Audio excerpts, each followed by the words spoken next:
नमस्कार विद्यार्थी मित्रांनो, बी ए भाग 3च्या विद्यार्थ्यांसाठी आपला विषय सोशल अँथ्रोपोलॉजी मानवी शास्त्र. तर विद्यार्थी मित्रांनो, आपण गेल्या लेक्चरला जो तिसरा टॉपिक जो आहे त्या तिसऱ्या टॉपिकचा आपण आढावा घेत आहोत. तर सोशल अँथ्रोपोलॉजीमधील मानवी शास्त्रामधील आपण पॉवर्टी अँड इंडिपेंडन्स आणि आता आपण बी जो पॉईंट आहे लँड ॲलिटेशन काय. तर आपण विद्यार्थी मित्रांनो, आपल्याला इथं आदिवासींच्या जमिनीविषयक व शेतीविषयक समस्या काय आहेत ते आपण इथं जाणून घ्यायच्या आहेत. तर लँड ॲलिटेशनमध्ये आपल्याला आदिवासींच्या जमिनीविषयक व शेतीविषयक समस्यांचा स्पष्ट करायच्या आहेत. त्याचा आढावा विद्यार्थी मित्रांनो आपण आता घेऊया. तर थोडासा आपण ही प्रस्तावना घेऊया. आदिवासींच्या जमिनीविषयक व शेतीविषयक समस्या. आदिवासींच्या समस्यांचे विविध पैलू आहेत. संस्कृती, आरोग्य, शिक्षण हे ज्याप्रमाणे त्यांच्या समस्यांचे पैलू आहेत त्याप्रमाणे शेती हा देखील या समस्यांचा एक महत्त्वाचा पैलू असल्याचे दिसून येते. आदिवासींनी आपली भटकंती व्यवस्था संपून शेतीच्या माध्यमातून स्थायी जीवन पद्धती मुहूर्तमेढ रोवली.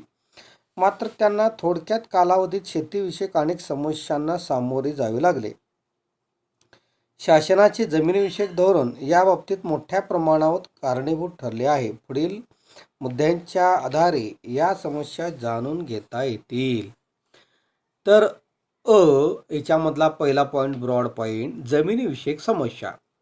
तर आदिवासींच्या जमिनीविषयक समस्यांचा आढावा पुढील मुद्द्यांच्या आधारे घेता येईल. तर जमिनीविषयीच्या समस्यामध्ये पहिला पॉईंट आहे जमिनीचे हस्तांतरण, 2 जंगलविषयक कायदे, 3 औद्योगिकरणाची प्रक्रिया, 4 जमिनींचे गैरव्यवहार. तर पहिला पॉईंट जे आहे आदिवासींच्या समस्यांमधला जमिनीचे हस्तांतरण. शासनाद्वारे पुरस्कृत जमिनीच्या हस्तांतरणाचे धोरण हे आदिवासींसाठी मोठी समस्या ठरले आहे. शासनाने विविध विकास प्रकल्पाची निर्मिती करण्यासाठी व धरणांची बांधणी करण्यासाठी आदिवासींचे वास्तव्य असणाऱ्या प्रदेशातील जमिनी ताब्यात घेतल्या. त्या बदल्यात आदिवासींना मोबदला प्राप्त झाला असला तरी त्यांना आपल्या जमिनी गमावाव्या लागल्या. धरणामुळे विस्थापित होणाऱ्या आदिवासींची संख्या देखील मोठी आहे. म्हणजेच शासनाचे जमीन बळकावणारे धोरण आदिवासींच्या समस्यात वाढ करणारे ठरले आहे. दुसरा पॉईंट, जंगलविषयक कायदे. आदिवासी लोक स्थलांतरित शेती करताना मोठ्या प्रमाणावर जंगलाची तोड करतात. त्यामुळे शासनाने जंगलाचे संरक्षण करण्यासाठी जंगलविषयक कायदे निर्माण केले. यामुळे जंगलावर आदिवासींचे असलेले पारंपरिक अधिकार संपुष्टात आला. जंगलात उपलब्ध असणाऱ्या वस्तूंच्या आधारावर आदिवासी आपल्या उदरनिर्वाह करत होता. मात्र या वस्तूवर आता शासनाचा एकाधिकार प्रस्थापित झाल्यामुळे आदिवासींची मालकी हक्क नाहीशी झाला. तिसरा पॉईंट, औद्योगिकरणाची प्रक्रिया. औद्योगिकरणाच्या प्रक्रियेत उद्योगांची व विकासाची प्रकल्पाची निर्मिती करण्यावर मोठ्या प्रमाणात भर देण्यात आला. त्यासाठी जमिनीची आवश्यकता होती. त्यामुळे शासनाने खाजगी व परकीय उद्योजकांना आदिवासींचे वास्तव्य असणारे प्रदेश बहाल केले. यातून औद्योगिकरणात चालना प्राप्त झाली असली तरी आदिवासींच्या जमिनीविषयक हक्कावर मर्यादा आल्या. त्यांचे उदरनिर्वाहाचे साधन नष्ट झाले. म्हणजेच औद्योगिक विकासाची प्रक्रिया आदिवासींसाठी घातक ठरली. चौथा पॉईंट, जमिनीचे गैरव्यवहार. जमिनीच्या गैरव्यवहारांचा मुद्दा देखील आदिवासींसाठी मारक ठरला आहे. अनेक आदिवासींना कागदपत्रांच्या अभावामुळे जमीन मालकीवरून बेदखल करण्यात आले. तर आदिवासींनी सावकाराकडून जी कर्जे घेतली होती त्याची परतफेड न झाल्यामुळे सावकाराने आदिवासींच्या जमिनी बळकावल्या. आदिवासींच्या समाजाचा फायदा घेऊन त्यांच्या जमिनीबाबत अनेक गैरव्यवहार झालेले दिसून येतात. तर याच्यामधला ब्रॉड पॉईंट, आदिवासींच्या शेतीविषयक समस्या. तर आदिवासींच्या शेतीविषयक समस्या, शेतजमिनीची समस्या ही आदिवासींच्या दृष्टीने प्रमुख आहे. मात्र एवढी असूनही ज्या आदिवासींनी आपल्या जमिनी टिकवून ठेवण्यात यश मिळवले त्यांना योग्य प्रकारे शेती व्यवसाय करता येत नाही. पुढील मुद्द्यांच्या आधारे त्यांचा आढावा घेता येईल. आदिवासींच्या शेतीविषयक समस्या: 1. स्थलांतरित शेतीची समस्या. 2. शेतीचे परंपरागत स्वरूप. 3. सावकारी शोषण. 4. आदानांचा अभाव. म्हणजे पहिला पॉईंट, स्थलांतरित शेतीची समस्या. अनेक आदिवासी लोक स्थलांतरित शेती करतात. ते एका ठिकाणी नेहमी शेती करत नाहीत. एका ठिकाणी 2-3 वर्षे शेती केल्यानंतर जमिनीची सुपीकता कमी होते असा त्यांचा विश्वास आहे. त्यामुळे ते शेतीचे स्थान बदलतात. स्थलांतरित शेतीमुळे ते आपल्या शेतीचा विकास करू शकले नाहीत. बऱ्याच वेळेस अशा प्रकारे शेतीतून किमान गरजा भागवणे इतके देखील उत्पन्न होत नाही. शिवाय यामुळे जंगल संपत्ती देखील नष्ट होत असते. दुसरा पॉईंट, शेतीचे परंपरागत स्वरूप. आदिवासी लोक काही प्रमाणात स्थायी स्वरूपात शेती करत असले तरी त्यांची शेतीची पद्धती ही पारंपरिक आहे. ती पारंपरिक साधनांचा वापर करून शेती करतात. आधुनिक तंत्रज्ञान त्यांच्यापर्यंत पोहोचू शकले नाही. तसेच त्या तंत्रज्ञानाचा शेतीत कसा वापर करायचा याविषयी ज्ञान त्यांना नाही. अनेक श्रद्धा व समजुती देखील यासाठी कारणीभूत ठरल्या आहेत.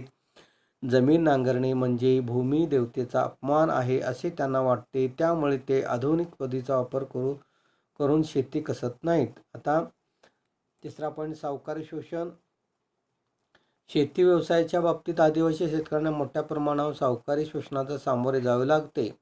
शेतीसाठी आदिवासी सावकाराकडून कर्ज घेतात. त्यामुळे जमिनीतून जे काही उत्पन्न होईल त्यावर सावकार नियंत्रण प्रस्थापित होते. शेतकऱ्यांच्या वाट्याला फार थोडे उत्पन्न उरते. बऱ्याच वेळेस सावकारांनी कर्जाखातर आदिवासींच्या जमिनी जप्त केल्यामुळे आदिवासींना आपल्याच जमिनी श्रमिक म्हणून राबावे लागते.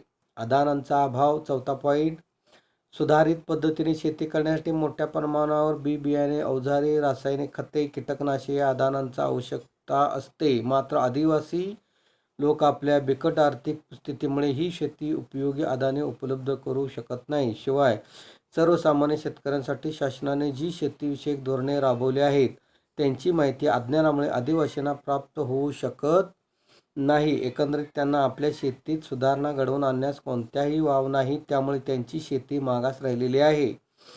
अशा प्रकारे आदिवासींना शेतजमीन आणि शेती व्यवसाय याबाबत विविध समस्यांना सामोरे जावे लागते. ज्यांच्या जमिनी सावकारांनी घशात घातल्या व ज्यांच्या जमिनी धरणांसाठी, कारखान्यांसाठी, रस्त्यांसाठी शासनाने ताब्यात घेतल्या अशा विस्थापितांना बदली जमिनी देऊन त्यांचे पुनर्वसन घडवून आणणे आवश्यक आहे. शिवाय या जमिनी कसण्यासाठी आवश्यक ती आदाने देणे आवश्यक आहे. तरच आदिवासींच्या समस्या सुटू शकतील. आता विद्यार्थी मित्रांनो, आदिवासींच्या निरक्षरता आणि शोषण या समस्यांचा आढावा थोडक्यात घेऊया. तर निरक्षरता आणि शोषण या दोन समस्या आदिवासींच्या दृष्टीने गंभीर स्वरूपाच्या आहेत. किंबहुना निरक्षरता हेच आदिवासींच्या सर्व समस्येचे प्रमुख कारण आहे. आदिवासींच्या निरक्षरतेचे फायदा घेऊन लोक त्यांचे मोठ्या प्रमाणावर शोषण करतात. आदिवासींच्या प्रगत समाजाशी संपर्क प्रस्थापित न होऊ शकल्यामुळे ते शिक्षणापासून वंचित राहिले. शिवाय शासनाने त्यांना साक्षर बनवण्याचे प्रयत्न केले, मात्र भाषेच्या समस्येमुळे पूर्णपणे यश प्राप्त होऊ शकले नाही. त्यामुळे आदिवासींच्या या समस्या जाणून घेणे योग्य ठरेल. आता आदिवासींच्या निरक्षरतेची कारणे. आदिवासींच्या समाजामध्ये निरक्षरतेचे प्रमाण अधिक आहे. निरक्षरता आणि अज्ञानामुळे त्यांच्यात अनेक प्रकारच्या अंधश्रद्धा, परंपरा व प्रथा निर्माण झालेल्या आहेत. आदिवासींच्या निरक्षरतेची कारणे पुढील प्रमाणे सांगता येईल. आदिवासींच्या निरक्षरतेची कारणे: 1. शैक्षणिक सुविधांचा अभाव. 2. भाषिक समस्या. 3. अंधश्रद्धा व परंपरागत पगडा. 4. ख्रिश्चन मिशनऱ्यांचा प्रभाव. 5. उदासीनता. तर विद्यार्थी मित्रांनो, दुसरा आणि ब्रॉड पॉईंट, आदिवासींच्या शोषणाची आकृती बंद. आदिवासींना शोषण या समस्येला देखील मोठ्या प्रमाणावर सामोरे जावे लागते. भारतीय समाज जीवनात विविध प्रकारे आदिवासींचे शोषण होताना दिसून येते. पुढील मुद्द्यांच्या आधारे आदिवासींच्या शोषणाचा आकृतीबंध स्पष्ट करता येईल. आदिवासींच्या शोषणाचा आकृतीबंध. पॉईंट 1. सावकारी शोषण.